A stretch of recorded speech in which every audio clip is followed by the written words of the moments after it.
சாதி வாரியாக இந்த விக்கிரவாண்டி தொகுதியில் எந்த சாதிக்கு அதிக ஓட்டு அந்த சாதி வேட்பாளருக்கு சீட்டு. இதுதான் இவர்களுடைய கோட்பாடு.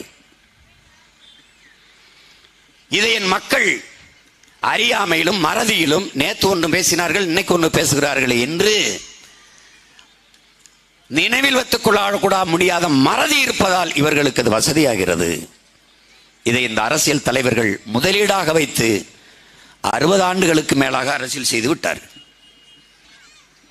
பிறகு இவர்கள் அரசியல் கோட்பாடு என்ன? சாதி, மதம், சாராயம், பணம், சாப்பாடு, இதுதான் இவர்கள் கோட்பாடு.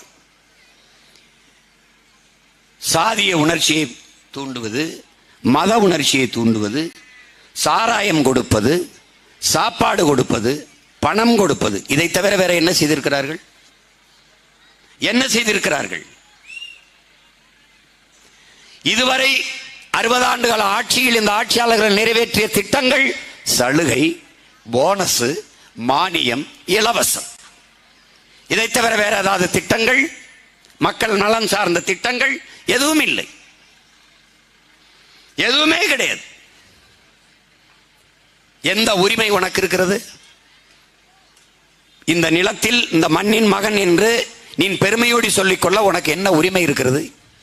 உனக்கென்று என்ன இருக்கிறது? உனக்கென்று என்ன இருக்கிறது? ஒண்ணுமில்லை. தெருவுக்கு 2 டாஸ்மார்க் இருக்கு, திரையரங்குகள் இருக்கு, புதிதாக படங்கள் வருது.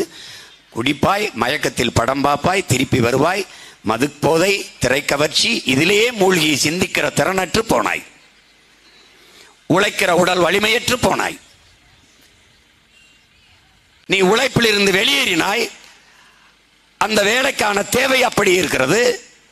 வட இந்தியர்கள் வந்து நிறைத்து விட்டார்கள். 1.5 கோடி பேர் இங்கே இறங்கி இங்கே வாக்குரிமை பெற்று குடும்பத்தை பெற்று குடியேறிவிட்டார்கள். ஏற்கனவே உன் நிலத்தை நீ பிறமொழியாளர்களிடத்தில் பறிகொடுத்து விட்டு சொந்த நிலத்தில் உரிமை இழந்து அடிமையாக நிற்கிறாய். உனக்கென்ற அரசியல் வலிமை கிடையாது, அரசியல் அதிகாரமும் கிடையாது. உன்னால் இன்றும் மனு கொடுக்க முடியும், போராட முடியும், ஆர்ப்பாட்டம் செய்ய முடியும். எது ஒன்றையும் தீர்மானிக்க முடியாது. எந்த உன் பிரச்சனைக்கும் தீர்வு காண முடியாது. ஏனென்றால் உனக்கென்று தலைவர்கள் கிடையாது, உனக்கென்று அதிகாரம் கிடையாது. அதை நன்கு விளங்கிக்கணும். முதலில் என் அன்பு தம்பி தங்கைகள், அரசியல் என்பதை நீங்கள் எப்படி பார்க்கிறீர்கள்? இவர்கள் செய்கிறதா? வாக்குக்கு ஓட்டுக்கு காசு கொடுப்பது, வாழ்க ஒழிக கோஷம் போடுவது, தலைவர்களின் காலில் விழுவது, அவர்களுடைய படங்களை சட்டப்பையில் வைத்துக் கொள்வது, இதுவா? இதுவல்ல. அரசியல் என்பது ஒரு வாழ்வியல். உலகெங்கும் பல்வேறு ஒடுக்கப்பட்ட அடிமைப்படுத்தப்பட்ட தேசிய இனங்கள் அரசியல் புரட்சி செய்து உரிமை பெற்று விடுதலை பெற்று பெருமையோடு வாழ்கிறது. அவன் அரசியலை புரட்சிகர மாற்றினான், மக்கள் ஜனநாயக புரட்சியாக மாற்றி வென்றான். ஆனால் அப்படி இங்க இல்ல. உனக்கு கற்பிக்க ஆள் இல்லையா? கற்பித்தார்கள். புரட்சியாளர் அம்பேத்கரை விட உனக்கு அரசியல் கற்பிக்க ஒரு ஆசான் தேவையா? சொல்லு. ஒருவன் அடிமையாக இருக்கிறான் என்பதை உணர்த்தி விடு, பிறகு அவனே கிளர்ச்சி செய்து போராடுவான் என்கிறார். 13 வருஷமா 14 வருஷமா அதைத்தான் உன் அண்ணன் செய்கிறேன். கிளர்ச்சி செய்து போராடுகிறானா? போராடுகிறான். இப்போதான் கிளர்ச்சி தொடங்குகிறது, புரட்சிகர மாறுதல் தொடங்குகிறது. எப்படி? பரம்பரையாக 60-70 ஆண்டுகளாக எங்க அண்ணன் வினோத் சொன்னது போல ஒரு கட்சி, புறையோடி போன சின்னம் உதயசூரியன், 70 ஆண்டுகளாக ஒரே சின்னம். பேரறிஞர் அண்ணா என்கிற பெருந்தகை தொடங்கியது. தந்தை பெரியாரிடம் இருந்து பிரிஞ்சு வந்து பல நூறு பெரும் மேதைகள் எல்லாம் தேர்ந்து திராவிட முன்னேற்ற கழகம் என்ற ஒரு பெரிய இயக்கத்தை தொடங்கி, அன்றைக்கு ஒரே கட்சி தான் காங்கிரஸ். அந்த கட்சிக்கு எதிர்த்து வடக்கு வாழ்கிறது தெற்கு தேய்கிறது என்றார்கள். பல்வேறு முழக்கங்களை முன்வைத்தார்கள். மத்தியிலே கூட்டாட்சி, மாநிலத்திலே தன்னாட்சி, எல்லாம் பேசினார்கள். பேரறிஞர் அண்ணா வந்த பிறகுதான் தமிழர் பொதுக்கூட்ட மேடைகளில் தமிழர் வரலாறு, தமிழ் இலக்கியம் இதெல்லாம் பேசப்பட்டவுடன் தமிழ் மக்களுக்கு ஒரு ஈர்ப்பு வந்தது திராவிட முன்னேற்ற கழகத்தின் மீது. அப்படி தொடங்கி உருவாக்கப்பட்ட இயக்கத்தில் ஒரு கெடுவாய்ப்பாக பிறகு எங்கள் அண்ணா அவர்கள் அதிகாரத்தை கைப்பற்றி 1.5 ஆண்டுகள் இறந்து விட்ட பிறகு கட்சி, ஆட்சி, கொடி, சின்னம் எல்லாம் ஐயா கருணாநிதிக்கு போய்விட்டது. அந்த இடத்தில்தான் வரலாற்றில் பெரும் தவறு நிகழ்ந்து விட்டது. மதிப்பிற்குரிய பெருந்தகை ஐயா நெடுஞ்செழியன் இடத்திலே அந்த அதிகாரம் போயிருந்தால் நீனும் நானும் கட்சி ஆரம்பிச்சு இந்த கூட்டத்தில் நின்று கத்தி கொண்டிருக்க தேவை இருக்காது. அந்த மகன் மகத்தான நல்லாட்சியை கொடுத்து மாத்திருப்பார். இந்த நாட்டில் தீய ஆட்சியின் தொடக்கமே கேடுகட்ட அரசியல், அநாகரிக அரசியல், வஞ்சக சூழ்ச்சி அரசியல், மது அரசியல், இது எல்லாம் உருவானதற்கு காரணமே ஐயா கருணாநிதி அவர்கள்தான். பெண்ணிய உரிமை பேசுவார்கள், பெரியாரை பேசுவார்கள், பொதுக்கூட்ட மேடைகளிலே கொச்சையாக பச்சையாக பெண்களை, எதிர்க்கட்சி தலைவர்களை, குடும்பங்களை பேசுவதற்கென்றே பேச்சாளர்களை வைத்திருந்த கட்சி திமுக தான். நாகரிகமாக நடந்து வந்து கொண்டிருந்த அரசியல் அநாகரிக பாதைக்கு திருப்பிய பெருந்தகையே ஐயா கருணாநிதி அவர்கள் தான். அங்குதான் வரலாற்றில் பெரும்பிழை நிகழ்ந்து விட்டது. நாம் அரசியலை எப்படி பார்க்கிறோம்? அறிவியல், புவியியல் போல என் உடன் பிறந்தவனே, அரசியல் என்பது ஒரு வாழ்வியல். நீ பிறந்ததிலிருந்து இறக்கிற வரை உன் வாழ்வில் எல்லாவற்றையும் தீர்மானிப்பது அரசு. அந்த அரசை தீர்மானிப்பது அரசியல். உன் பிறப்பு சான்றிதழ் வாங்குவதிலிருந்து இறப்பு சான்றிதழ் வாங்குவது வரை எல்லாவற்றையும் தீர்மானிப்பது அரசு, அதிகாரம். அந்த அதிகாரத்தை தீர்மானிக்கிற இயல் அரசியல். இந்த கோயிலில் 5 வேளை பூஜை நடக்க வேண்டும், இந்த கோயிலில் அன்னதானம் நடக்க வேண்டும், இந்த மருத்துவர் இந்த மருத்துவமனையில் டீன், இந்த ஆசிரியர் இந்த கல்லூரியில் வேலை பார்க்க வேண்டும், இந்த காவல்துறை அதிகாரி இந்த காவல் நிலையத்தில் வேலை பார்க்க வேண்டும், இந்த மாவட்ட ஆட்சியர் இந்த மாவட்டத்தில் ஆட்சி செய்ய வேண்டும், இந்த மாவட்ட ஆட்சியர் அந்த மதுக்கடைகளுக்கு, அந்த மது விற்பனை கழகத்திற்கு அதிகாரியா இருக்க வேண்டும், இவர் கூட்டுறவு சொசைட்டிக்கு அதிகாரியா இருக்க வேண்டும். இதையெல்லாம் தீர்மானிப்பது அரசு. அந்த அரசை தீர்மானிப்பது அரசியல். அந்த அரசியலை, உனக்கான அரசியலை நீ தீர்மானிக்காது வேறு யார் தீர்மானிப்பார் என்ற கேள்வியை நீ எழுப்பாத வரை எந்த மாறுதலும் இங்கே வரப்போவது இல்லை. இதை நன்கு விளங்கிக்கணும். நீ அரசியல் வேண்டாம் என்று நீ விலகி நிற்கலாம், ஆனால் அரசியல் உன்னை விட்டு ஒருபோதும் விலகாது என்கிறான் அரிஸ்டாட்டில். அரசியல் வேண்டாம் என்று நீ விலகி நின்றால் நீ யாரை அறிவிருக்கிறாயோ அவனுடைய ஆட்சியின் கீழே வாழ நேரிடும் என்கிறான் பிளாட்டோ. அரசியல் என்ற எண்ணம் இல்லாதவன் மனிதனாகவே இருக்க முடியாது என்கிறார் அண்ணல் காந்தியடிகள். ஒவ்வொரு மனிதனின் ஒவ்வொரு வார்த்தையிலும் அரசியல் பிறக்கிறது என்கிறான் புரட்சியாளர் லெனின். ஒவ்வொரு மனிதனின் ஒவ்வொரு வார்த்தையிலும் என்னென்ன அரசியல்? கொஞ்சம் தள்ளுங்க, நான் போகணும், கொஞ்சம் தள்ளுங்க, வழிவிடுங்க, அரசியல். நான் பேசிட்டு இருக்கும்போது ஏன் குறுக்க பேசுறீங்க? அரசியல். எங்க ஊருக்கு ஏன் தண்ணி தர மாட்டேங்கிறீங்க? அரசியல். எங்க ஊருக்கு சாலை சரியாக இல்லை, அரசியல். பெருந்தலைவர் காமராஜர் இடத்திலே அரசியல் என்றால் என்ன என்று ஊடகவியலாளர்கள், பத்திரிகையாளர்கள், இதழியாளர்கள் கேட்கிற போது, அதுவா தம்பி, இந்த சனம் தண்ணி வரல, எனக்கு குடத்தை வச்சு தெருவில் போடாடிக்கிட்டு இருக்கு, நான் என்னன்னு கேட்க போய்கிட்டு இருக்கேன், இதுதான் அரசியல் என்றார். அதுதான் அரசியல். இதையெல்லாம் நீ கற்றுக்கொள்ளாமல் என் உடன் பிறந்தவனே, உன் அண்ணனுக்கு ஓட்டு போட்டு ஒரு பயனும் இல்லை. அறிவை தேடி ஓடுங்கள், நாளைய வரலாறு உங்கள் நிழலை தேடி ஓடி வருங்கிறார் புரட்சியாளர் அண்ணல் அம்பேத்கர். நீ கற்றுக்கொள், அதுதான் கற்பி, ஒன்று சேர் புரட்சி செய்கிறார். முதல்ல கற்பி, கற்றுக்கொள், கற்பி, கற்றவை பற்றவை, தீயவை தீயவை. முதல்ல எதுக்கு உங்க பிள்ளைகள் கத்திக்கொண்டிருக்கோம்? உன் உடன் பிறந்தவர்கள், உன் அண்ணன் தம்பிகள், உன் அக்கா தங்கைகள் ஏன் கத்துக்கிறோம் அதை கவனி. நீ அப்புறமா ஓட்டு போடு, எவனுக்க போடல, இத்தனை வருஷம் போடல, போட்டா போடு, போடலைன்னா போ, ஆனா தெரிஞ்சுக்கிட்டு போடு. என்ன செய்யறோம், எதுக்காக செய்யறோம் தெரிஞ்சுக்கிட்டு போடு. ஏன் போட்டாய் சீமானுக்கு, ஏன் போட்டாய் அவன் தங்கை அபிநயா பொன்னிவளவனுக்கு? எதற்காக மைக் சின்னத்திலே ஓட்டு போட்டாய் என்று கேட்டால் இதற்காக போட்டேன் என்று சொல்வதற்கான அறிவும் ஞானமும் உனக்கு இருக்கணும்.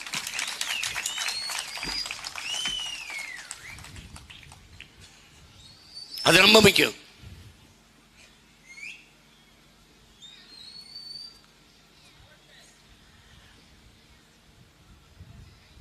அரசியல் வேண்டாம் என்று நீ விலகி நிற்பது என்பது வானமே இல்லாத பூமியில் நான் வாழப்போகிறேன் என்பதற்கு ஒப்பானது.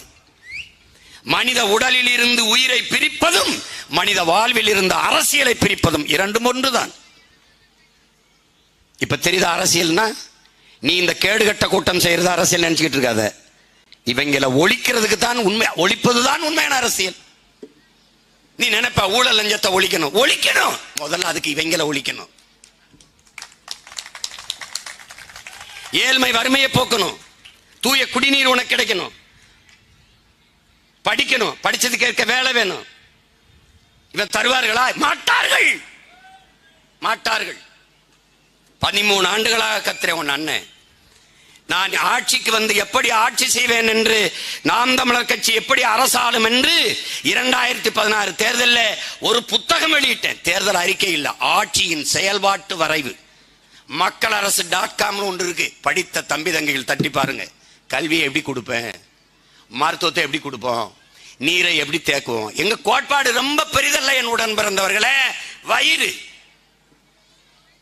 உயிர், முதல்ல நீர், வயிர், உயிர், அறிவு, பயன், வளர்ச்சி, இதான் எங்க கோட்பாடு. நீர்னா நீரின்றி அமையாது உலகு எனின் யார் யாருக்கும் வானின்றி அமையாது ஒழுக்கு. வள்ளுவ பெருமகனார். மண்ணில் என்ன தோன்றக்கூடும் மழை இல்லாத போது, மனிதனோ மிருகமோ தாய் இல்லாமல் ஏது. கவியரசு கண்ணதாசன்.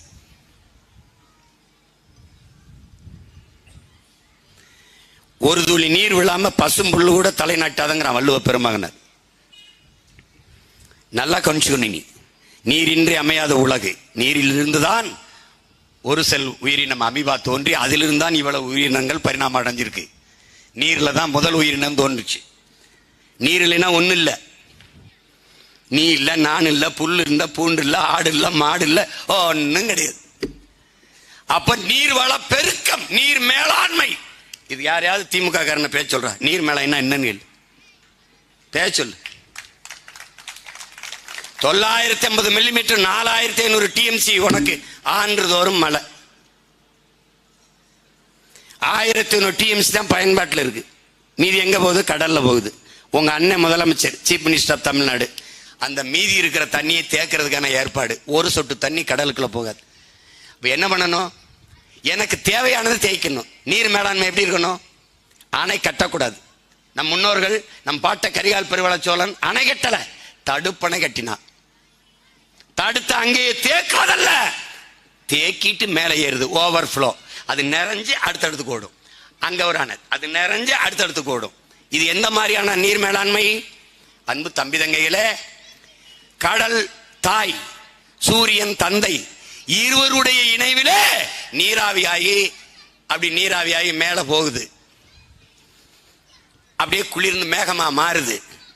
அது உடனே மேகமா ஆவதில்லை என் உடன் பிறந்தவனே. ஏனென்றால் கணம் குறைவா இருக்கு, அடர்த்தி குறைவா இருக்கு. அப்ப என்ன செய்யுது? மனித உடலின் வேர்வை, விலங்குகள், பறவை, பட்சிகளின் வேர்வை, மரங்களின் வேர்வை. மரங்களுக்கு வேர்க்குமா? வேர்க்குது. வேர்க்காத மரங்கள் இருக்கு. யூக்கலிப்டஸ்ங்கிற தைல மரமும் சீமக்கருவேலைங்கிற அந்த கருவ மரமும் வேர்க்காது. அது சமூக நல காடுகள் அல்ல, கேடுகள். அது என்ன செய்யும்? காற்றில் மிதந்து வருகிற ஈரப்பதத்தை உறிஞ்சி விடும், மேகமாக உருவாக விடாது. அதனாலதான் அந்த சனியை அழிக்கணும், ஒழிக்கணும்னு நினைக்கிறோம். அப்ப எப்ப மேகமாகுது? இந்த நீராவியல், மனித உடல் வேர்வை, பறவை வேர்வை, விலங்கு வேர்வை எல்லாம் போய் அதோட சேருது. அப்பவும் அது கணம் பெற மாட்டேங்குது, அடர்த்தி ஆக மாட்டேங்குது. காற்றிலே மிதந்து கொண்டிருக்கிற கரி தூசி எல்லாம் சேர்ந்து மேகமாக உருவெடுக்குது. அந்த மேகத்தை காற்று தள்ளி கொண்டு போகுது. தள்ளி கொண்டு போவதை தடுத்து நிறுத்தி ஸ்டாப் அப்படி நிறுத்துறது யார்? மலை. மலை முகடுகள். மலை மேலே மலை 3000 அடி உயரத்தில் இருக்க, அதுக்கு மேலே 300-400 அடி உயரத்தில் இருக்க மரங்கள். எங்கே குளிர்ச்சியாக இருக்கிறதோ அங்கே மேகம் மலையை கொட்டிடும். குளிர்ச்சி இல்லை என்றால் திரும்பி வந்து கடல்ல கொட்டிடும். இதுதான்.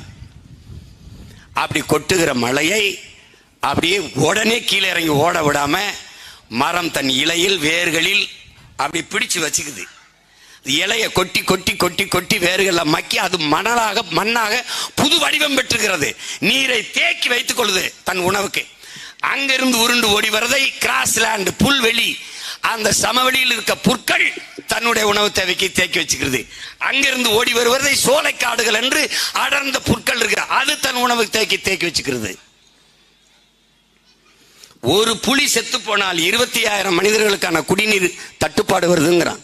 ஒரு புலிக்கு இந்த 25,000 மனிதனுக்குமான குடிநீருக்கு என்ன சம்பந்தம் இருக்கு நீங்க கேட்கலாம். அந்த சமவெளியில் இருக்கிற புற்களை வரையாடுகளும் மானும் காட்டு எருமைகளும் மாடுகளும் எல்லா விலங்குகளும் சாப்பிடுகிறது. அப்படி என்றால் மொத்த புல்களையும் அது உணவுக்காக தின்று விட்டால் அங்கே நீரை தேக்கி வைக்கிற ஆட்கள் இல்லை. அப்ப மானோ வரையாடோ திங்க விடாமல் புலி தாக்கி அடிக்கும் போது அதை அந்த மானை கொல்லும் போது, அந்த காட்டெருமையை கொல்லும் போது, அந்த வரையாடுகளை கொல்லும் போது புல் பாதுகாக்கப்படுது, நீர் தேக்கப்படுகிறது. 25,000 நிலத்திலே வாழ்கிற 25,000 மக்களுக்கான குடிநீர் அங்கே சேமிக்கப்படுது. இது உயிரியல் சுழற்சியின் உடன் பிறந்தவனே. இதை ஓட்டுக்காக நிற்கிறவன் உனக்கு கற்பிக்க மாட்டான். நாட்டுக்காக நிற்கிறவன் உடன் பிறந்தவன் தான் இதை கற்பிப்பேன். ஓட்டுக்காக நிற்கிறேன். இருட்டு வீட்டுகள் திருட்டுக்கொள்ளி பிடிக்கிற மாதிரி எத்தனை ஓட்டு? 5. ஓட்டுக்கு 15,000. இன்னும் 5 நாள் கழிச்சோன்னா ஓட்டுக்கு 20,000 வருதா இல்லையான்னு மட்டும் நிம்பாரு. ஓட்டுக்கு 20,000 உனக்கு வாங்கி கொடுத்துட்டு தான் நான் இந்த ஊரை விட்டு போவேன். இப்பதானே ஆரம்பிச்சிருக்கேன். என்னை இவங்களால சமாளிக்கவே முடியாது. ஓட்டுக்கு 20,000 கொடுக்கத்தான் தான் போவேன். கொடுத்தாச்சா கேட்பேன், தம்பி வாங்கிட்டாடா 20,000? ஓகே. அதுக்கு மேல உன் விருப்பம். என்னடா எல்லா குற்றத்திற்கும் எல்லா தவறுக்கும் பரிகாரம் சொல்றானடா. திருட்டு பைய காசை நம்ம கொடுக்குறேன். அந்த காசை வாங்கிட்டு உண்டியல்ல ஒரு 50 காசை போடுறா, 1 ரூபாய போடுறா. ஆத்தா அவன்கிட்ட ஓட்டு போடுறேன்ட்டேன், மன்னிச்சுக்க, இந்த அவனுக்கு நான் செஞ்சது தப்புனா மன்னிச்சுக்க. இவங்க இந்த பாவிகளுக்கு ஓட்டு போட முடியாது. போடுறா, உண்டியல்ல நேர்ந்துக்கிட்டு 1 ரூபாய் 5 ரூபாய் போட்டு திருப்பி வந்து மைக்கு ஓட்ட போட்டு போடா. என்ன வருதுன்னு பாடுறா. ஒன்னும் வராது. நீ நல்லவனை ஏமாத்தினா குற்ற உணர்வு இருக்கலாம். அயோக்கிய பைய, திருட்டு பைய, கேடு கட்டவனை ஏமாத்தினா நீ ஏண்டா பயப்படுற? அது உனக்கு பெருமை தான். அப்ப என்ன வருது? அங்க இருந்து உருண்டு வருகிற துளிகள் அருவியாக கொட்டுது. அருவி ஆறாக பெருக்கெடுத்து ஓடுது. அதை எங்க உண்டி விட்டுறணும்? தாய்கிட்ட விட்டுறணும், கடல்ல சேர விட்டுறணும். அதுக்கு எப்படி முறை? பசுமாடு நம்ம பால் கறக்கணும். கண்ணுக்குட்டி அங்க கட்டியிருப்போம், அவுத்து விடுவோம். அது போய் மார்ல முட்டின உடனே அந்த மாட்டுக்கு, பசுமாட்டுக்கு ஒரு புள்ளையோ வைக்கலையோ போட்டுருவோம். அவர் சாப்பிட்டுட்டு இருப்பாரு. தன் கண்டுதான் பால் குடிக்கிறது என்ற அதே உணர்வுல இருக்கும் பசு. பாலை விட்டுரும். 2 முட்டி லேசா அதை சப்ப விட்டு குடிக்க விட்டு கண்ணுக்குட்டியை பிடிச்சி இங்க கட்டிடுவோம். பாலை கறப்போம். அது நினைக்கும் கண்ணுக்குட்டி தான் குடிக்குதுன்ட்டு. ஆனா நீ என்ன சொல்லுவ? பசு பால் தரும், காக்கை வடையை திருடி விட்டதும்ப. நீ தாண்டா பாலை திருடுற பரதேசி, நீ தான் பாலை திருடுற. அதுக்கு உனக்கு பால் கறக்கல, கண்ணுக்குட்டிக்கு தான். ஆனா நீ எடுத்துக்கிட்டு என்ன செய்யற? உனக்கு ஒரு மனச்சான்று இருக்கு. கடைசியா கொஞ்சம் வச்சுட்டு கண்ணுக்குட்டி அவுத்து விட்டுற. எப்படி? கண்ணுக்குட்டி அவுத்து விட்டுற, தாய்கிட்ட சேர விட்டுற. இதாண்டா நீர் மேலாண்மை. எப்படி பண்ணணும்? கடல்ல இருந்து தாயிலிருந்து வந்ததில்ல. உனக்கு தேவையானதை நீ எடுத்துக்கிட்டு திருப்பி தாயிடத்திலேயே அந்த ஆறை, அந்த நதியை சேர விட்டணும். இதான் உன் பண்டை தமிழ் முன்னோர்கள், உன் இன மூத்தோர்கள் செய்த மேலாண்மை. அதான் நம்ம பாட்டன் கரிகாலன் செஞ்சான். இப்ப நான் என்ன செய்யறேன்? உங்க அண்ணன் அதே இதை இப்ப காவிரியில ஒரு அணைய போட்டான், அங்க முல்லை பெரியாற்றில் ஒரு அணைய போட்டான். அந்த இடத்தில் மட்டும்தான் நீர் தேங்கும், நிலத்தடி நீர் உயரும். மற்ற இடங்களில் நதி இறந்து போகும்.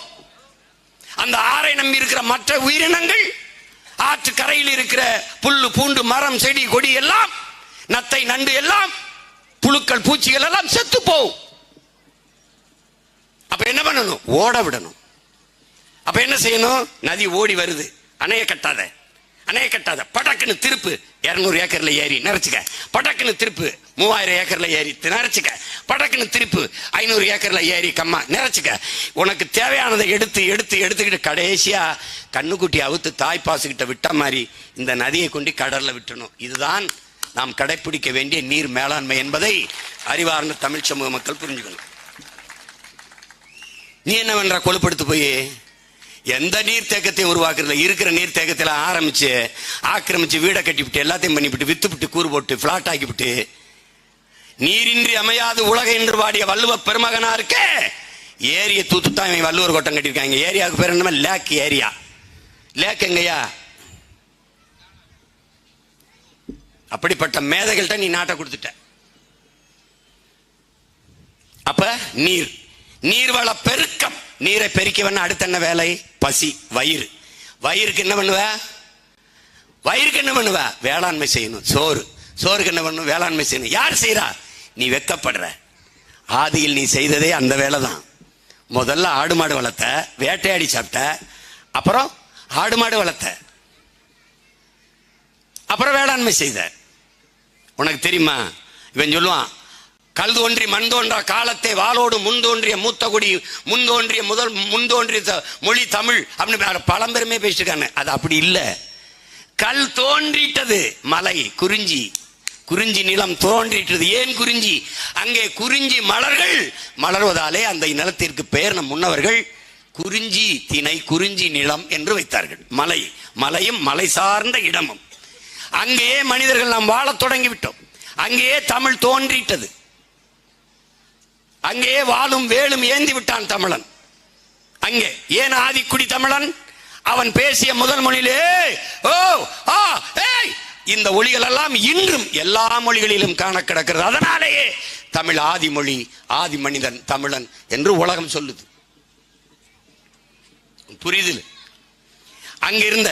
அங்க வேட்டையாடி சாப்பிட்ட, கிழங்குகளை கனிகளை உண்ட, திருப்பி கீழே வந்த, அப்படியே நகர்ந்து வந்த, அங்கே காடு சார்ந்த மரங்கள் அடர்ந்து இருந்தது, சிறு சிறு முல்லை பூக்கள் இருந்ததால் அந்த நிலத்திற்கு பேர் முல்லை நிலம் என்று வைத்தான். அங்கே ஆடு மாடுகளை வேட்டையாடி உண்ட விலங்குகளை ஏன் வளர்த்து உண்ணக்கூடாது என்று முன்னவர்கள் நினைத்தார்கள். அங்கே ஆடு மாடுகளை வளர்க்க தொடங்கினோம். நல்லா கவனிச்சுக்கணும். அங்கே நாம் குன்றின் மேல வாழ்ந்ததால் நம் குடியின் பெயர் குன்றவர்கள். இன் உச்சரிப்பு குன்றி குறவர்கள் என்றானோம். அந்த குறவர் குடியின் தலைவன் தான் நம் இறை முருகன். நல்லா கவனிச்சுக்கணும். அவன் முருகன்னா ஏன் பேர் வந்தது? குன்றில் ஏறி இறங்கியதால் உடல் முறுக்கு ஏறி இருந்ததால் முருகன் என்று அழைக்கப்பட்டான். முகிழ்க்கும் தசையிடை அரும்புவதே அழகு என்று திருவிக்கா சொல்கிறார். இன்னைக்கு என்னடா நீ ஜிம்மில் போய் 6 பேக்? அன்னைக்கு நம்ம பாட்டேன், மலைகளில் காடுகளில் ஏறி 6 பேக் போட ஆம்ஸ்லாம் அப்படி இருந்தவன் முருகன். ஆனா நீ வச்சிருக்க முருகன் எப்படி? பிடிச்சி வச்ச கொலக்கட்டை மாதிரி வேலை இப்படி வச்சுக்கிட்டு நிற்கிறது. உங்க அண்ணன் ஒரு முருகனை கொண்டாந்துருக்கேன் பாரு, 6 பேக்கோட இருப்பா. அப்படி மறுமலர்ச்சிடா, மாறுதல்டா, புரட்சிடா, போடா அப்படின்னு. மாறுதல்ங்கிறது எப்படி? அறிஞர் பெர்னாட்ஷா சொல்றான்ல, உலகத்தில் பெரும்பாலானவர்கள் உலகம் போற போக்கிலேயே போக நினைக்கிறார்கள். ஆனால் யாராவது ஒருவன் தான் உலகத்தை தன் போக்கிலே திருப்ப நினைக்கிறான். தொடக்கத்திலே விமர்சிக்கப்படுகிறான், ஏசப்படுகிறான், எள்ளி நகையாடப்படுகிறான்.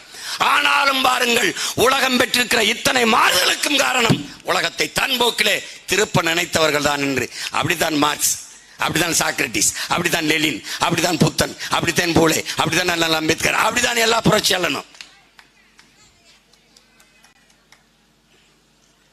அதை நல்லா கவனிச்சுக்கணும். அங்க முல்லைத்தனத்துக்கு வந்த ஆடு மாடு மேய்ச்ச. உனக்கு தெரியுமா? முதல்ல எழுத்து வரல, எண்ணுதான். ஆடு மாடுகளை எண்ணுவதற்கு எண்களை கண்டுபிடித்தவன் நம் இனம் முன்னோன். எப்படின்னு எப்படி சொல்ற? வள்ளுவ பெருமானார் எழுதும் போது எழுத்தன்ப என எண்ணன்ப என்று தன் குரலை தொடங்கலவர்.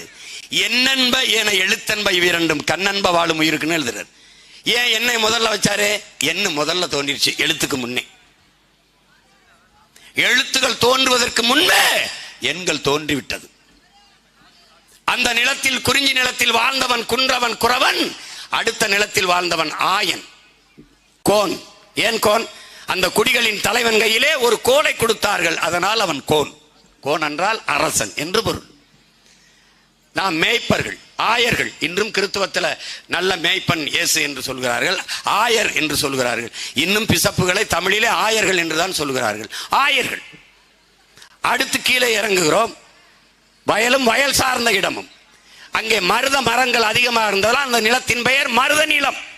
அங்கே நீரை கண்டோம், குளித்தோம், நாகரிகம் அடைந்தோம், நிலைத்து வாழலாம் என்ற எண்ணத்தை கொண்டோம். அங்கே வேளாண்மை செய்யலாம், ஏன் உணவுப் பொருட்களை விளை வைத்து சாப்பிடக்கூடாது என்று முடிவெடுத்தோம். அந்த இடத்திலே உழவுக்கு பயன்படுத்த நாம் வளர்த்த மாடுகளை காட்டு விலங்கை வீட்டு விலங்காக மாற்றுவதற்கு போராடினோம். செல்லமாக அந்த விலங்குகளில் திமிலோடு ஏறி ஏறி விளையாண்டு அன்போடு ஆற தழுவி தழுவி தழுவி தழுவி நம் வயப்படுத்தி வீட்டு விலங்காக மாற்றினோம். அதில் இருந்து வந்ததடா ஏறு தழுவுதல். விஜயநகர பேரரசு வந்து நாயக்க மன்னர்கள் ஆளும் போது கொம்பிலே சல்லிக்காசை கட்டிவிட்டதால் அது சல்லிக்கட்டு என்று ஆறதே ஒழிய உண்மையிலேயே மரபு விளையாட்டு ஏறுதழுவுதல் தான். சங்க இலக்கியத்திலே பாட்டு, கொள்ளையற்ற கோலஞ்சுவானை மறுமையும் புள்ளாலே ஆய மகன். காலை அடக்க அஞ்சுகிற ஒரு ஆண்மகனை அடுத்த பிறப்பிலும் திருமணம் செய்ய ஆயர் மகள் விரும்ப மாட்டாள் என்பது சங்க இலக்கிய பாடல். நல்லா கவனிச்சுக்கணும். அப்ப நீ வந்து வேளாண்மை செய்யற, அங்கதான் கலை, இலக்கியம், பண்பாடு, அரசாட்சி, அங்கதான் வழிபாடு எல்லாம் வருகிறது. அங்கதான் நாம் பாண்டியர்களானோம். நிலம் பள்ளமாக இருந்ததால் நாம் எல்லோரும் பல்லர்கள் என்று அழைக்கப்பட்டோம். அது குடிப்பெயர் அல்ல, காரண பெயர். குடிப்பெயர் வேளாண்மை செய்ததால் நாம் வேளாளர்கள். முதல் திணை குறவர், இரண்டாவது திணை வேளாளர். இடையிலே வாழ்ந்ததால் இடையர்கள் என்று அழைக்கப்பட்டமே ஒழிய அது குடிப்பெயர் அல்ல, காரண பெயர். இடைநிலத்தில் வாழ்ந்ததால் குடிப்பெயர் கோன் ஆயர் என்பது அறிவார்ந்த தமிழ் சமூக தம்பி தங்கைகள் புரிஞ்சுக்கணும். அதுக்கு கீழே வருகிறோம். கடல், கடலும் கடல் சார்ந்த இடமும். அங்கே மீன் பிடித்தோம், மீனவர்கள் என்று அழைக்கப்பட்டோம். அது காரண பெயர், குடிப்பெயர் அல்ல. குடிப்பெயர் என்ன? பறந்து கடற்பரப்பு இருந்ததால் அங்கு வாழ்ந்த நாம் பரதவர்கள் என்று அழைக்கப்பட்டோம். அதான் குடிப்பெயர். மீனை பிடிக்கிறதுனால நீ மீனவன்ட்ட, இந்த பாலை விற்கிறதுனால பால்காரங்கிறீல்ல, குப்பையல்னால குப்பைக்காரன் பண்ணி. குப்பையை மாடியிலிருந்து கொட்டின இந்த வெண்ணெய் நல்லவர், குப்பையை அல்ல வந்தவர் குப்பைக்காரர். நீ தான்டா குப்பைக்காரப்பைய, நீ தான் குப்பையை போட்ட, நீ தான் குப்பைக்காரப்பைய. காய்கறி விற்க வர்றவர் காய்கறிக்காரரு, பால் விற்க வர்றவர் பால்காரரு, தபால் கொடுக்க வர்றவர் தபால்காரரு, குப்பையை அல்ல வர்றவர் குப்பையக்காரரு, குப்பையை போட்டவர் பெரிய வெங்காயம். டேய் பைத்தியக்காரப்பையில இதுதான். பசு பால் தரும், காக்கை படையை திருடி விட்டது. காக்கை திருடலடா, நீ தாண்டா பசு மாட்டு பாலை திருடின. வசதிக்கு சொல்லி வச்சுக்கிறதா. இப்ப என்ன புரியுது? என்னை கண்டுபிடித்தவனே நம் முன்னவர்கள் தான். நல்லா கவனிச்சுக்க. நீ முதல்ல நீ ஒரு பெருமைக்கு வா, நீ யார் என்பதை தெரிஞ்ச ஒரு திமிருக்கு வா, அப்பதான் நிமிர்வ. இல்லைன்னா உதயநிதியை எல்லாம் தலைமை இருக்க தயாராவியா நீ? சொல்லு. அதை விட அதுல இருக்கிறவன் சொல்றான், இன்ப நிதியை அவன முதலமைச்சரா பார்த்துட்டு சாகணும்ன்றான். அதனால தேன இருக்கான செத்துட்டானான்னு தெரியல. கள கொடுமடா சாமி. டே உன் பாட்டன் அருண்மொழி சோழன் ஒருத்தர் தான், அவனுக்கு மகன் அரசேந்திரன் இருந்தான். உலகத்தில் பல நிலப்பரப்புகள் என்று 3வது பெரிய வல்லரசை நிறுவிய நம் பாட்டங்க, நம்ம இன முன்னோர்கள். 29 வருஷம் தான்டா நாட்டாண்டு இருக்கேன், 29 ஆண்டு தான் ஆண்டிருக்கேன். அதுக்குள்ள இவ்வளவு சாதிச்சிருக்கேன். இந்திய கடல் இருக்குல்ல, லேக், அது சோழன் லேக்னு தான் வரலாற்றுல குறிப்பு இருக்கு. சும்மா கப்பல் ஓட்டி படகு விளையாடுற மாதிரி ஓடி கப்பல் ஓட்டி விளையாடி கொண்டிருந்தார்கள் குறிப்பு இருக்கு. அவனே 29 ஆண்டுகள் ஆண்டிருக்கான். ஆனா இவங்க 60 ஆண்டுகளா அவன் நாட்டுக்கு வீட்டுக்கு பட்டா போட்டு கொடுத்த மாதிரி இந்த நாட்டை வச்சுக்கிட்டு பண்ற சேட்டை. நீ ஒண்ணு இல்ல ராஜா, நீ உன் மதிப்புமிக்க ஓட்டை நோட்டுக்கு விற்கிறாய், அந்த ஓட்டை வாங்கி அவன் நாட்டை விற்கிறான். நோட்டை வாங்கி கொண்டு நீ ஓட்டை விற்கிறாய், அந்த ஓட்டை வாங்கி கொண்டு அவன் நாட்டை விற்கிறான். That's all your honour. வேற என்ன இங்க இருக்கு? நீ தொடர்ந்து செய்து கொண்டிரு. உனக்கு சாராயம் குடிச்சால் செத்தா எரிக்க சுடுகாடு பார்த்துக்க. கருணாபுரத்துக்கு போ, கள்ளக்குறிச்சியை பாரு. நான் சொல்லும் போது நீ சிரிச்ச. சாதி மதம் வச்சிருக்க, வெட்டிட்டு குத்திட்டு செத்தா புதைக்க சுடுகாடு. அதுவும் பல சாதிக்கு இல்ல, ஒரு சில சாதிகளுக்கு தான் இருக்கு. கிடையாது. என்ன வச்சிருக்க? பேச்ச கேட்டு மல்லாக்க போய் படு, ஆழ்ந்து யோசி. நீ போயிருவ, உன் பிள்ளைக்கு என்ன விட்டுட்டு போற? இதே சாராய கடைய, இதே இந்த கொடுமையான ஆட்சியாளர்கள்ட்ட விட்டுட்டு போற. எம்பிஏ, எம்காம், பிஇ படிச்சவன், எம்இ படிச்சவன்லாம் வாட்ச்மேன் வேலைக்கு 400 பேர் விண்ணப்பிச்சிருக்காண்டா. வாயில் காவலர் வேலைக்கு ஒரே ஒரு முறை உங்க அண்ணன் ஆட்சியை கொடு, ஒரே ஒரு முறை. அவரவர் வாழ்விடத்திலேயே அரசு வேலையை தர்றனா இல்லைன்னு மட்டும் பார். நான் எத்தனை முறை சொல்றேன், நீ நம்ப மாட்டேங்கிற. படித்தவர் படிக்காதவர் அனைவருக்கும் அரசு வேலை. இனி படிக்காதவரை இல்லை என்ற நிலையை உருவாக்குவது எங்களின் அடுத்த வேலை. விக்கிரவாண்டி வேளாண்குடி மக்கள் நிறைந்திருக்கிற நிலம், இங்க போடுவோம் பண்ணைய, சேமிப்பு கிடங்க கட்டுவோம். என்ன வரும்? மண்ணாய்வு செய்வோம். என்ன வரும்? கரும்பு. போறா 2000 ஏக்கர்ல கரும்பு கட்டுற. அங்க தொழிற்சாலை, கரும்புல இருந்து வெள்ளம் தயாரிக்கிற தொழிற்சாலை, நாட்டு சக்கரை, எத்தனால் பெட்ரோல் தயாரிக்கிறான் பிரேசில் கரும்பு சக்கையிலிருந்து. கரும்பு சக்கையிலிருந்து சாப்பிட்ற தட்டு தயாரிக்கிற தொழிற்சாலை, கரும்புல இருந்து எத்தனை பெட்ரோல் தயாரிக்குது அந்த தொழிற்சாலை. 6 கிலோமீட்டர்ல போடுறா, அவன் வாழ்விடத்துல போடுறா.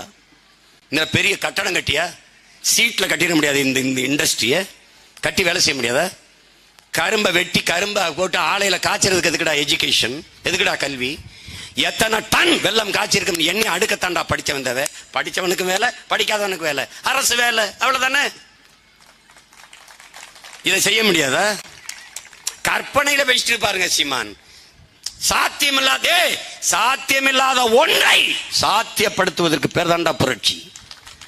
நாங்கள் சாதாரணமானவர்கள், ஆனால் அசாதாரணமான ஒன்றை கனவு காண்பவர்கள் என்கிறான் சேகுவேரா. நாங்கள் சாதாரணமானவர்கள், ஆனால் அசாதாரணமான ஒன்றை கனவு காண்பவர்கள்.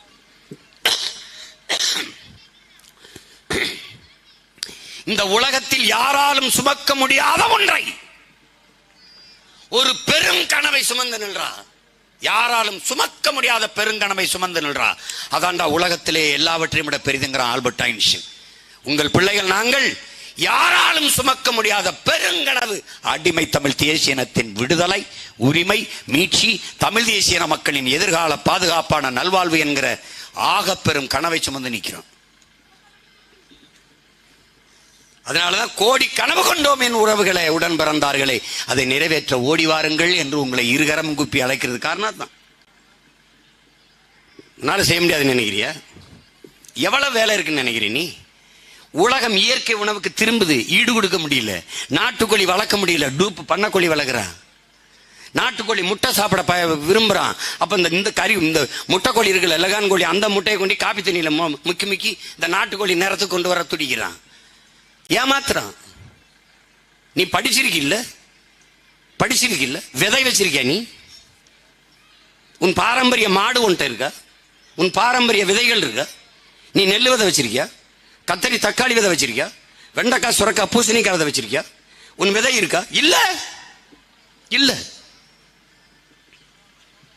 அது சின்சாண்டோ மான்சாண்டோ அமெரிக்க நிறுவனத்திட்டு இருக்கு. வித்தது யார்? இவர்கள் தான். காங்கிரஸ் ஆட்சியில 2011 ஒரே நாள்ல வித்துட்டாரு. ராத்தேலால் ரிச்சாரியா நெல் ஆராய்ச்சி நிறுவனர், 85 வயசு பெரியவர். 22,970க்கும் மேற்பட்ட நெல் வகைகளை சேமிச்சு வச்சிருந்தார். ஒரே நாள்ல எடுத்து கொடுத்துருச்சு சின்சாண்டோ நிறுவனத்துக்கு இந்தியா. 2 பேர் தான் இந்தியாவில் அழுதார்கள், ஐயோ எல்லாம் போச்சுன்னு. ஒன்னு ராத்தேலால் ரிச்சாரியா, இன்னொன்னு எங்க அப்பா நம்மாழ்வார். 2 பேர் தான். இவனுக்கு எதை பத்தி கவலை இருக்கு? மஞ்சள் உன்ட்ட விளையுதுலடா, மஞ்சளுக்கு ரைட்ஸ் வச்சிருக்க, பேட்டன் ரைட்ஸ், காப்புரிமை நீ வச்சிருக்க? இல்ல. மஞ்சள் ஏதாவது நீ மருந்து கண்டுபிடிக்க முடியும்னு நினைக்கிற? இல்ல. வேப்ப மரத்தையும் வித்துட்டான். அந்த காப்புரிமையை வேற ஜெர்மனுக்கு கொடுத்துட்டான். இங்க இருந்து ஒரு மகன், நம்ம தகப்பன் நம்மாழ்வார், அந்த கான்ஃபரன்ஸ், அந்த மாநாடு நடக்கிற இடத்துல போய் நின்று வேப்பங்குச்சி வச்சு பல்லு விளக்கிட்டு இருக்காரு. What is this? ஒருத்தன் கேட்கிறான். Brushing, teeth brushing, paste inside the brush. யாரு? வேப்பங்குச்சிகளே இருக்குன்றாரு, இன்சைடு த பிரஸ். அப்ப தர்க்க வரும்போது சொல்றாரு, உன் பிரஸ் கீழே போடு, என் பிரஸ்ஸையும் கீழே போடுறேன், அதுல ஏதாவது ஈ எறும்பு உட்காருதான் பாரு, என் பிரஸ்ஸை கீழே போடுறேன், ஈ எறும்பு வந்து உட்காரும். அவர் தர்க்கம் பண்றாரு, டே உங்களுக்கு மேரியம்மா மாதிரி எங்களுக்கு மாரியம்மாடா, எங்களுக்கு இதாண்டா எல்லாம், நாங்கள் அம்மை இதெல்லாம் வந்தால் எங்கள் வீட்டு வாசலில் கட்டுவோம்டா, அது எங்களுக்கு தெய்வம்டா, எங்ககிட்ட கொடுங்கடான்னு சண்டை போட்டு வாதிட்டு அந்த காப்புரிமை ஜெர்மனுக்கு போகாமல் திருப்பி பெற்று வந்த ஒரு தகப்பன் இருக்கான்னா நம்ம அப்பா நம்மாழ்வார் தான். இவனுக்காவது இதுமா ஏதாவது ஒரு அக்கறை இருக்கா அவங்களுக்கு? விதையை தொலைத்து விட்ட நாடு எப்படா மீளும் எழும் வளரும் வாழும்? சொல்லு, எப்படி வளரும் வாழும்? பறவையை பற்றி உனக்கு கவலை இல்லை, கொக்கை பற்றி கவலை இல்லை, சிட்டை பற்றி கவலை இல்லை, குருவியை பற்றி கவலை இல்லை, காக்கையை பற்றி, இவையெல்லாம் விதை பரப்பும் தூதுவர்கள் என்ற ஒரு எண்ணமே உனக்கு இல்லை. நீ கையில வச்சு பாரு, மண்புழுவத்தோட நீ கூச்சப்படுவ, அப்படி நெளியும், ஒரு பாக்க அழுக்கா தெரியும், அசிங்கமா இருக்கும். பார்க்கும்போது இப்படி அருவருப்பாக இருக்கிற இந்த மண்புழுங்கிற உயிரினம் இந்த உலகத்திற்கு, இந்த மானுட சமூகத்துக்கு செய்கிற பணியை உலகத்தில் எந்த உயிரினமும் செய்யலைங்கிறான் ஒரு அறிஞன். என்ன சொல்றான்? 40,000 முறை தன் வாழ்நாளில் இந்த பூமியை உழுகுதரா இந்த மண்புழு, உழவனின் நண்பனுங்குது. மேல மண்ணை தின்ட்டு கீழே கழிவப்போடும், கீழே மண்ணை தின்ட்டு மேலே கழிவப்போடும். நீ மண்புழுன்னு நினைக்கிற. நான் பலமுறை சொல்லிட்டேன், மண்புழு கூட மானுட வாழ்க்கைக்கு பயன்படும். சாதியும் மதமும் ஒரு மயிருக்கும் பயன்படுது, ஒன்னுத்துக்கும் பயன்படாது. நீ சும்மா பேசிருக்கலாம், மதம் நாங்க இந்த சாதி அப்படின்னு. தம்பி, கொரோனா வரும்போது நீ எந்த சாதியா இருந்த தம்பி? எந்த மதமா இருந்த? தேவாலயம், பள்ளிவாச, கோயிலெல்லாம் பூட்டி பூட்டி எங்க போய் படுத்தாயின்னு தெரியலையே ராஜா, எங்க போய் படுத்த? கண்ணுக்கு தெரியாத ஒரு நுண்ணுயிரி உங்களை எச்சரிச்சது நீங்க அறிவில்லை உங்களுக்கு. அப்பவும் நீங்க சுதாரிக்கல. உன்கிட்ட காசு இருந்துச்சு, நீ அலைபேசியில் அழைச்ச, மச்சான் எங்க ஜவுளி கடை இருக்கு போய் நல்ல உடை எடுத்துட்டு வரலாம், நீ நினைக்கல. எங்க கார் ஷோரூமுக்கு நல்ல வேலை இருந்த காரை வாங்கிட்டு வரலாம், நீ நினைக்கல. எங்க நகைக்கடை திறந்திருக்கு போய் நகை வாங்கிட்டு வரலாம், நீ நினைக்கல. எங்க மளிகை கடை திறந்திருக்குன்னு கேட்ட. நீ எது இல்லாமலும் வாழ முடியும். அலைபேசி, தொலைக்காட்சி, காரு, டிவி, ஃப்ரிட்ஜ், ஏசி, எது இல்லாமலும் வாழ முடியும். நீரும் சோறும் இல்லை என்றால் வாழ முடியாது, செத்து போவார். அதை தருவதற்கு இருப்பவன் வேளாண் குடிமக்கள், விவசாயி தான் என்பதை அறிவார்ந்த தமிழ் சமூக தம்பி தங்கைகள் புரியணும். தம்பி, நீ சந்திரனுக்கு சந்திராயனை அனுப்பலாம், அனுப்புகிற சயின்டிஸ்டுக்கு சாப்பாடை என் ஆத்தாலும் அப்பனும் தான் அனுப்பணும். விண்வெளியில் பறக்க விடலாம் விஞ்ஞானி, விஞ்ஞானிக்கு சோரை விவசாயி தான் அனுப்பணும். இந்த அடிப்படையை நீ கற்றுக்கொண்டால் அண்ணன் பேசுகிற அரசியல் உனக்கு புரியும். இவர்கள் உன்னை ஏமாற்ற நினைப்பார்கள், நாங்கள் எல்லாவற்றையும் அதிலிருந்து மாற்ற நினைக்கிறோம். பணம் இருந்தா அரசியல் செய்யலாம்னா பணக்காரன் தானடா அதிகாரத்துக்கு வருவான். அடித்தட்டு ஏழை எளிய மக்கள் எப்படா வர முடியும்? இந்த மாதிரி ஒரு மகள் என்னைக்கிட அதிகாரத்துக்கு வர்றது? என்னைக்கு வர்றது? பணம் இருப்பவன் தான் அரசியல் செய்ய முடியுங்கிற நிலையை ஒழிக்கணும். மக்களுக்கு தூய உள்ளத்தோடு சேவை செய்ய வேண்டும் என்கிற மனம் இருக்கவனும் அரசியல் செய்ய முடியும் என்கிற நிலையை உருவாக்கணும். அதுதான் மாற்று, அதான் புரட்சி. நீ புரட்சினா ஏதோ நினைச்சுக்கிட்டு இருக்காத, ஏதோ நினைச்சுக்கிட்டு இருக்காத. ஒவ்வொரு மனிதனும் அன்றாடம் தன் கைகளால் நிகழ்த்தப்படக்கூடிய நிஜம்தான் புரட்சி. தாடி முடியுமா இருக்குல்ல, பார்க்க அசிங்கமா இருக்குல்ல. அழகு நிலையத்தில் சலூன் கடைக்குள்ள போனா ஒருத்தன் வெட்டி கிட்டி தாடி எடுத்து அழகுபடுத்தி அனுப்புறான்ல, செயல் புரட்சி செய்தவன் புரட்சியாளன். வெறுங்கால நடக்க முடியல, சுடுது இல்ல, கல்லு முள்ளும் குத்துது இல்ல, செருப்பு தேவைப்படுது இல்ல, செருப்பை தைத்து தருகிற செயல் புரட்சி என்றால் தைத்து தருகிறவன் புரட்சியாளன். நல்லா புரிஞ்சுக்கணும். நீ பசியோடு உன்னால் இருக்க முடியல, சோறு தேவைப்படுது, சாப்பாடு தேவைப்படுது. அப்ப அந்த உணவுப் பொருளை விளைவித்து தருகிற செயல் புரட்சி, விளைவித்து தருகிற ஒவ்வொரு உழவனும் புரட்சியாளன் என்பதை நீ நினைவில் வைத்துக் கொள்ளணும். உனக்கு நடக்க பாதை இல்லை, கொளுத்துகிற வெயிலில் காய்ந்து கொண்டு வேர்வை உடலெங்கும் ஓடி உப்பாக பூக்க, காலெல்லாம் பெருவெடிப்பு வெடிக்க, அவன் கடும்பாறையை உடைத்து நீ நடக்க பாதை செய்து தருகிறானே, செயல் புரட்சி செய்து தருவன் புரட்சியாளன். அப்படின்னா நீ நாள்தோறும் எத்தனை எப்படிப்பட்ட புரட்சியாளன் நீ கடந்து செல்றவர். நீ மூக்க பிடித்துக் கொண்டுகிற குப்பையை, உன் கழிவை மூழ்கி ஒருத்தன் எடுத்து சுத்தம் செய்கிறான் பார், அந்த செயல் புரட்சி செய்கிற ஒருவரும் புரட்சியாளன். நீ அவனை மதிக்க வேணாம், மிதிக்காமையாது. அப்படி பார்த்தா நீ பல்லாயிரக்கணக்கான புரட்சியாளரை நாள்தோறும் கடந்து போகிறாய். இதை நல்லா கவனிச்சுக்கணும். புரட்சினா நீ என்னமோ நினைச்சிட்டு இருக்க. அவன் சொல்றான்ல, ஒவ்வொரு மனிதனின் காலுக்கு அடியிலே காய்ந்த சருகாக கிடக்கிறது புரட்சி. புரட்சி ஒவ்வொரு மனிதனின் காலடிக்கு கீழே காய்ந்த சருகுகளாக கிடக்கிறது.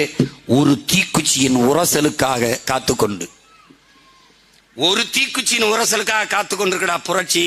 உன் காலடிக்கு கீழே காய்ந்த சருகாக கொளுத்தி போடா, எரியட்டும்டா. விக்கிரவாண்டி தேர்தல்ல ஒரு ஓட்டு கொளுத்தி போடு, மைக் சின்னத்துல போடு, எரியும் பற்றி புரட்சி. திமுக ஜெயிச்சா, அந்நியூர் சிவா ஜெயிச்சா ஒரு செய்தி, தட்சால், அவ்வளவுதான். அதை வெற்றி என்று எப்படி அவன் கொண்டாட முடியும்? வாக்கை பெறுவது வெற்றி, வாக்கை வாங்குவது வெற்றி அல்ல, பர்ச்சேஸ்.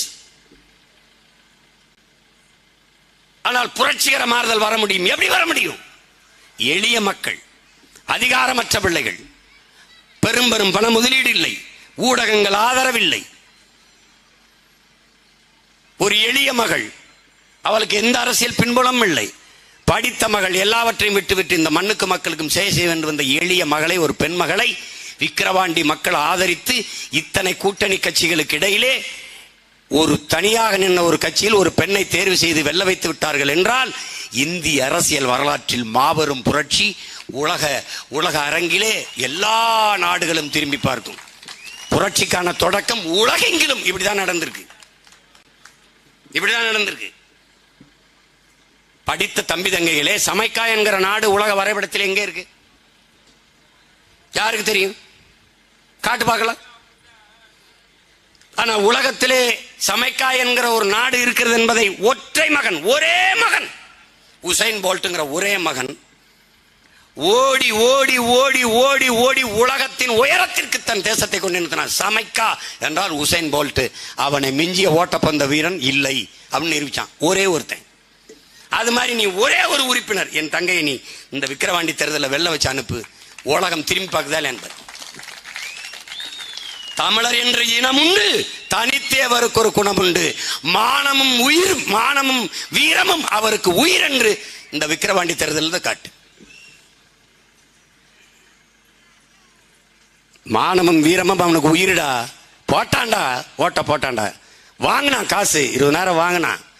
நோட்டை விட எனக்கு நாட்டை தாண்டா, நாடு தாண்டா எனக்கு முக்கியம், நாட்டின் நலன் தாண்டா முக்கியம் போட்டான்னு நீ போட்டு காட்டு, ஒரு தடவை காட்டு. எங்களை போல பேரன்பு கொண்டு உங்களை காதலிக்க இனிமே எவனாவது பிறந்து வந்தாதான். எங்களை போல உங்களோடு பேரன்பு கொண்டு உங்களை நேசிச்சு நிற்கிற பிள்ளைகள் எவனுமே கிடையாது, எவனுமே கிடையாது. ஏன் இவ்வளவு அக்கறை? உங்களோடு பிறந்துட்டோம், உங்க வயிற்றிலிருந்து வந்துட்டோம், விட்டுட்டு போக முடியாது. நீங்க போடுங்க, போடாம போங்க, மறுபடியும் வருவோம், விடுங்க, மறுபடியும் வருவோம். ஏன்? எங்களுக்கு போடாம இருக்கிறது உங்க கடமைனா, உங்களுக்கு வேலை செய்யறது உங்களோடு நின்று உங்களுக்காக போராடுவது எங்க கடமை. அதை நாங்க தொடர்ந்து செய்வோம். அவன் சொல்றான்ல, ஆத்துக்குள்ள ஒரு தேல் விழுந்துருச்சு. ஒரு ஞானி அவர் என்ன பண்றாரு, அந்த தேலை எடுக்கிறாரு, கொட்டுது, கரையில் விடுறாரு, மறுபடியும் தண்ணிக்குள்ள போகுது, தத்தளிக்குது, மறுபடியும் எடுத்து விடுறாரு, கொட்டுது, மறுபடியும் தண்ணிக்குள்ள போகுது, மறுபடியும் எடுத்து விடுறாரு, கொட்டுது. சிஷ்யன் கேட்கிறான், சீடன், குருவே, அதுதான் நீங்க தொடும்போதெல்லாம் கொட்டுது இல்ல, அப்புறம் எதுக்கு அதை பிடிச்சு பிடிச்சு கரையில் விடுறீங்க? அதை அப்படியே விட்டுற வேண்டியதானே அப்படின்னு. கொட்டுவது என்பது அதன் இயல்பு, எடுத்து கரையில பாதுகாப்பா விடணுங்கிறது என் இயல்பு. அதனால போடுறதும் போடாது என் மக்களின் உரிமை உணர்வு. ஆனா அவர்களுக்காக போராடணுங்கிறது என் பிறவி கடன். அதனால நான் செஞ்சிருவேன், நாங்க செஞ்சிருவோம், என் தம்பி தங்கைகள் செஞ்சிருவோம். இத்தனை தேர்தலில் என்னைக்கு என்ன வெல்ல வச்சிருக்கீங்க? ஒன்னும் இல்லை. ஆனா நான் ஒதுங்கி நின்ட்டன. வென்றால் அப்படியே பதவியில் இருப்பான், தோற்றால் விலகிடுவான் அப்படின்னா, அது மாதிரி ஒரு கோழைத்தனம் உலகத்தில் கிடையாது. அது மாதிரி ஒரு கோழைத்தனம் கிடையாது. தோல்வியில் தான் அதிக உற்சாகத்தை பெற்று அதிக வீரியமாக நாங்கள் வேலை செய்வோம். 8 விழுக்காட தொட்டிருக்கோமா, 16 ஆக்க நினைப்போம், 16 24 ஆக்க நினைப்போம், 24 44 ஆக்க நினைப்போம். அதான் எங்களுடைய கனவு, இலக்கு. இந்த நாட்டை எப்படி மாற்றி படைக்க வேண்டும் என்கிற கனவு எங்களுக்கு இருக்கு. அது எனக்கானதல்ல, என் முன்னவர்கள். இது பல ஆயிரம் ஆண்டுகளாக என் இனமுன்னவர்கள் தூக்கி சுமந்தது. அந்த கனவை எங்கள் உயிர் தலைவன் தூக்கி சுமந்தான். அவன் எங்களுக்கு கையளித்தான். கோட்பாடு கொள்கைகள் புதிதல்ல. குடிதலி கோலோச்சு மாநில மன்னன், அடிதலி நிற்கும் உலகு. என்ன அர்த்தம்னா, ஒரு குழந்தை அழும்போது ஒரு தாய் எப்படி தன் குழந்தைக்கு, பெற்ற குழந்தைக்கு குறிப்பறிந்து சேவை செய்வாளோ, இந்த நேரம் என் பிள்ளைக்கு பசிக்கும் என்று பால் ஊட்டுவாளோ, இந்த நேரம் உறக்க வரும் என்று தொட்டிலில் தாளாட்டுவாளோ, எப்படி தாய் தன் குழந்தைக்கு குறிப்பறிந்து சேவை செய்வாளோ, அப்படி குடிகளின் தேவையிருந்து, நாட்டு மக்களின் தேவையிருந்து சேவை செய்கிற அமைச்சை, மன்னனை உலகம் போற்றி தொழும் என்கிறான் வள்ளுவ பெருமகனார். அப்படிப்பட்ட ஆட்சியை நான் செய்யணும்னு நினைக்கிறோம். முறை செய்து காப்பாற்றும் மன்னவன் மக்களுக்கு இறை என்று வைக்கப்படும். துணிவுடைமை, தூங்காமை, கல்வி, இவை மூன்றும் நீங்கா நிலநாள்பவர்க்கு. அஞ்சாமை, அறிவு, ஊக்கம், ஈகை, இந்நான்கும் எஞ்சாமை வேந்தருக்கு அழகு. எல்லாமே பாடி வச்சுட்டு போயிட்டான். நாங்க புதுசா ஒரு கோட்பாடு, தத்துவம், கித்துவம்லாம் வகுத்துக்கிட்டு ஒன்றும் செய்ய வேண்டியதில்லை. அவன் சொன்னது செஞ்சா போதும். வேளாண்மையா, உழுதுண்டு வாழ்வாரை வாழ்வார் மற்றெல்லாம் தொழுதுண்டு பின் செல்பவர். சுழன்று மேற்பின்னது உலகம், அதனால் உழந்தும் உழவே தலை. இருந்தோம்பி இல்வாழ்வதெல்லாம் விருந்தோம்பி வேளாண்மை செய்தல் பொருட்டு. உழவினார் கைமடங்கின் இல்லை, விளைவதும் விட்டேம் என்பார்க்கும் நிலை. அப்படின்னா என்ன? எதுவுமே வேணாம், அம்மா வேணாம், அப்பா வேணாம், மனைவி வேணாம், மண்ணாசை வேணாம், பொன்னாசை வேணாம், மக்களாசை வேணாம், பற்றற்று போற்ற போன துறவி கூட உழவன் கைமடங்கி படுத்து விட்டால் வாழ முடியாதுங்கிறான். அதான் உழவினார் கைமடங்கின் இல்லை, விளைவதும் விட்டேம் என்பார்க்கு நிலைன்றான். உழுவார் உழுவார் உலகிற்காணி அத்தாற்றாது எழுவாரை எல்லாம் பொறுத்துங்கிறான். அவன் தான்டா மையா, அவனை பிடிச்சதான பூரா. நான் என்ன புதுசா தத்துவம் வகுத்துக்கிட்டு கோட்பாடை வகுத்துக்கிட்டுலாம் ஒன்றும் வேலை செய்ய வேண்டியதில்லை. இருக்கிறத செயல்படுத்தினா போதும்.